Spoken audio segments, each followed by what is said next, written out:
ஆமென். அல்லேலூயா. உங்கள் யாவருக்கும் என்னுடைய அன்பின் வாழ்த்துக்கள். நீங்கள் யாவரும் சுகத்தோடும் ஆரோக்கியத்தோடும் நலத்தோடும் இருக்க வேண்டும் என்று உங்களை அன்போடு கூட வாழ்த்துகிறேன்.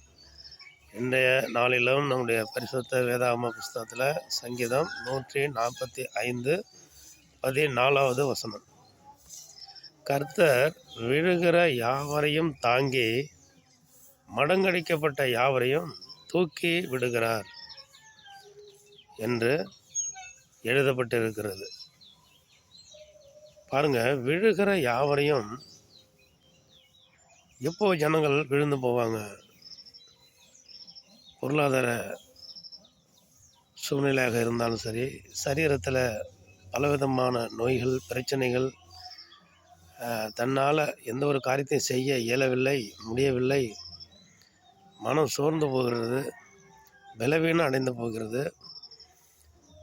அப்படியாப்பட்ட சூழ்நிலையில் அவங்க விழுகிறாங்க என்பது நலிவடைவது, சோர்வடைவது, பலவீனம் அடைவது, துக்கம் அடைவது, சஞ்சலம் அடைவது, இதுதான் விழுவது. அப்படியாப்பட்டவங்களை கர்த்தர் என்ன பண்ணுறாரு? விழுகிற யாவரையும் அவர் தாங்குகிறார். கர்த்தர் விழுகிற யாவரையும் தாங்கி மடங்கடிக்கப்பட்ட எல்லாரையும் என்ன பண்ணுறார்? தூக்கி விடுகிறார். அப்போ மடங்கடிக்கப்பட்டு கிடக்கிறவங்க, இந்த உலகத்தில் நம்ம பிறந்தோம் எதுக்காக தெரியலையே, நம்மளால் ஒன்றும் செய்ய முடியலையே அப்படின்னு சொல்லி ரொம்ப தன்னுடைய வாழ்க்கையை குறித்து, தன்னுடைய குடும்பத்தை குறித்து, தன்னுடைய பிள்ளைகளை குறித்து ரொம்ப மனம் சலிந்து போய் ஒன்றுமே செய்ய முடியலையேங்கிற சூழ்நிலையில், திக்கற்ற நிலையில், எந்த ஒரு உதவியும் ஆதரவும் இல்லாத சூழ்நிலையில் இருக்கிறவங்க மடங்கடிக்கப்பட்டு இருக்கிற ஜனங்கள்.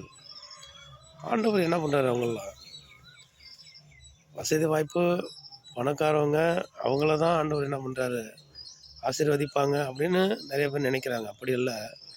சிறுமையும் எளிமையும் ஆனவனை, மடங்கடிக்கப்பட்டு கிடக்கிறவனை, விழுகிறவர்களை, ரொம்ப மனசோர்வு அடைந்து எந்த ஒரு உதவியும் அல்லாமல் இருக்கிற எல்லாரும் ஆண்டவராகிய இயேசு கிறிஸ்துவை நோக்கி கூப்பிடுகிற பொழுது மடங்கடிக்கப்பட்டவர்கள் விழுகிறவர்களை தூக்கி நிறுத்தி அவர்களை சகல ஜனங்களுக்கு முன்பாக உயர்த்தி வைப்பார். இவர்களா இன்றைக்கு இப்படி இருக்கிறார்கள் என்று பார்க்க வைப்பார். அதுதான் கர்த்தருடைய பலத்த கரம் செய்கிற பயங்கரமான கிரியைகள், ஆச்சரியமான கிரியைகள், ஆசீர்வாதமான கிரியைகள். கர்த்தரை நோக்கி கூப்பிடுவோம். மடங்கடிக்கப்பட்ட இருதயம், விழுகிற இருதயம் எதுவாக இருந்தாலும் எல்லாவற்றையும் தூக்கி நிறுத்த ஆண்டவராகிய இயேசு கிறிஸ்து இருக்கிறார். அவரை விசுவாசியுங்கள், நம்புங்கள், கூப்பிடுங்கள், உதவி செய்வார். ஆமென். அல்லேலூயா.